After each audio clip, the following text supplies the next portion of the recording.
मित्रांनो, मी आज माझं यूट्यूब चॅनल सुरू करत आहे आणि हे यूट्यूब चॅनल सुरू करण्याचा पाठीमागचाच उद्देश हा आहे की संस्कृतविषयी तुम्हाला जे काही अडचणी आहेत त्या दूर व्हाव्यात आणि तुमचं संस्कृत अतिशय उत्कृष्ट व्हावं हा अतिशय प्रांजळ माझी इच्छा आहे आणि प्रयत्न आहे।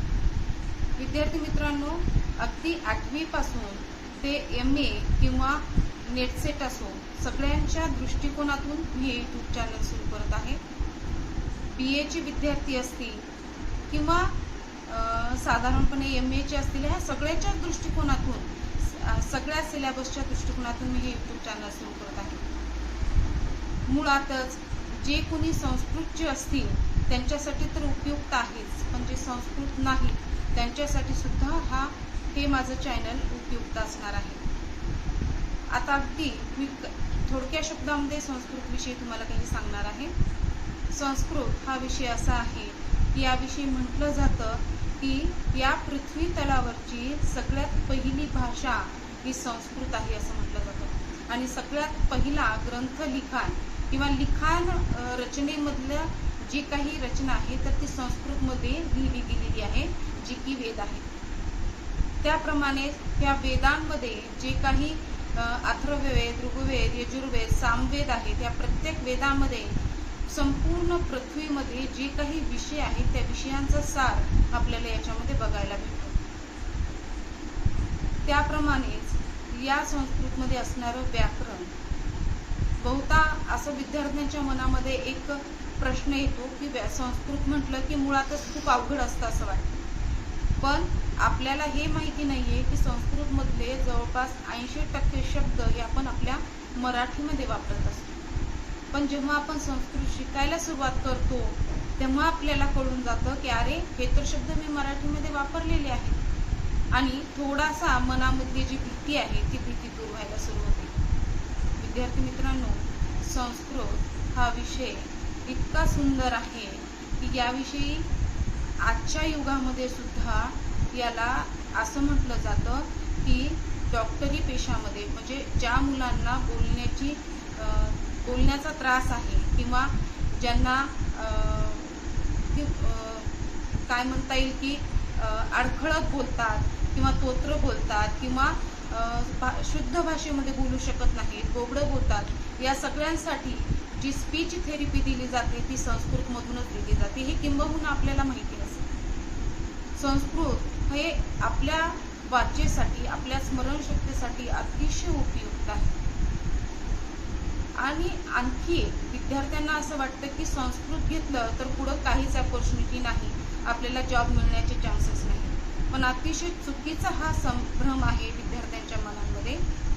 आपण दुसरे देश जर बघितले, जसं अमेरिका असेल किंवा इंग्लंड असेल किंवा आणखी दुसरे कुठलेही देश असो, त्या देशांमध्ये संस्कृतला प्रथम प्राधान्य दिलं जातं। तिथं वेद वाचले जात आहेत, सिलेबसला भगवद्गीता ठेवली जाते।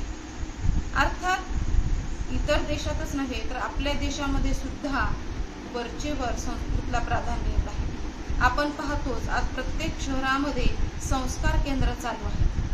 संस्कार केंद्र म्हणजे काय?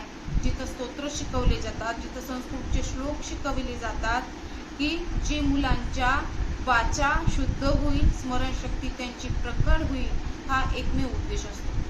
मग आपण कसं म्हणू शकतो की संस्कृतला स्थान नाही किंवा संस्कृत याला काहीच व्हॅल्यू नाही? आपण असं म्हणूच शकत नाही। संस्कृतविषयी जितकं बोलाल तितकं अगदी थोडकं आहे। याच दृष्टिकोनातून मुलांचा संभ्रम दूर व्हावा, त्यांना संस्कृत अवघड वाटू नये, यासाठी हे मी चॅनल सुरू करत आहे। याच्यामध्ये फक्त मी 8वी, 9वी, 10वी किंवा असं स्पेसिफिक घेतलेलं नाहीये, तर 8वी ते 10वीच्या मुलांसाठी किंवा 8वी ते 12वीच्या मुलांसाठी व्याकरण हे पण घेणार आहे। यूट्यूबवर मी त्याचेही व्हिडिओ टाकणार आहे। त्यानंतर BA चे 3ही इयर्स जे सिलेबस आहे त्या सिलेबसला दृष्टिकोनातून मी व्हिडिओ बनवणार आहे। ते अतिशय म्हणजे पूर्णरित्या असतील, संक्षिप्त नसतील आणि तुम्हाला प्रत्येक व्हिडिओ जेव्हा पाहताल तेव्हा तुम्हाला त्या चॅप्टरची कन्सेप्ट क्लिअर होईल। काव्यप्रकाश असो तर विषयामध्ये तुम्हाला कुठलीच अडचण येणार नाही. सहजरित्या संस्कृतचा सिलेबस तुमचा कव्हर व्हावा. फक्त कव्हर परीक्षेच्या दृष्टिकोनातूनच नाही, तर तुम्हाला तो उमगावा, तो समजावा एवढाच एक प्रांजळ दृष्टिकोन आहे. त्याप्रमाणेच नेटसेट विषयी पण एक संभ्रम आहे की नेटसेट खूप व्हास्ट असतं किंवा खूप अवघड असतं. तर अगदी ही चुकीची संकल्पना आहे. जर आपण अगदी 8वी पासून ते MA पर्यंतचा जो काही सिलेबस आहे तो अतिशय सटीक चांगल्या पद्धतीने सखोल पद्धतीने जर अभ्यास केला तर साहजिकच आपलं नेटसेट हे क्लिअर होईल, यामध्ये शंका नाही आहे. विद्यार्थी मित्रांनो, हे चॅनल सुरू करण्याचा माझा हा दृष्टिकोन आहे की तुम्हाला सहजरित्या हे समजावं. संस्कृत विषयी तुमच्या मनामध्ये किंतु असू नये किंवा अवघड आहे हा भ्रमसुद्धा असू नये एवढीच इच्छा आहे. त्याप्रमाणेच विद्यार्थी मित्रांनो, जो काही भाग मी घेणार आहे, जो काही भाग मी शिकवणार आहे तो अतिशय सरळरित्या तुम्हाला समजावा. थोडक्यामध्ये न घेता विश्लेषणात्मक घेणार आहे. मग तो वेळ जास्त घेतला तरी चालेल, पण तुमची जी काही मनामधली किंतु आहे किंवा शंका आहे त्या विषयाची पूर्ण निघून जावी एवढाच प्रयत्न मी या YouTube चॅनलमधून करणार आहे. आणि विद्यार्थ्यांच्या मनामधला हा जो काही संभ्रम आहे तो संभ्रम दूर करण्याचा प्रयत्न करणार आहे. तर यानंतर जे काही व्हिडिओ तुम्हाला PPT प्रेझेंटेशनचे पण टाकणार आहे. अर्थात शिकवत असताना तुम्हाला समोर पुस्तक घेऊन बसण्याची गरज नाही. त्या PPTच्या दृष्टिकोनातून तुम्ही नोट्स घेऊ शकता, डिटेल तुम्हाला अभ्यास करता येईल आणि त्याची स्क्रीनशॉट पण तुम्हाला घेऊन सेव्ह करता येतील. या दृष्टिकोनातून PPT प्रेझेंटेशन करणार आहे. आज फक्त तुमच्याशी भेटण्यासाठी मी हा प्रयत्न केलेला आहे. तर माझ्या ह्या चॅनलला तुम्ही नक्कीच लाईक करावे आणि माझे पुढचे जे काही मी चॅप्टर घेणार आहे YouTube चॅनलवर ते तुम्ही पाहावे. तुमच्यासाठी अतिशय महत्त्वपूर्ण असते. धन्यवाद मित्रांनो.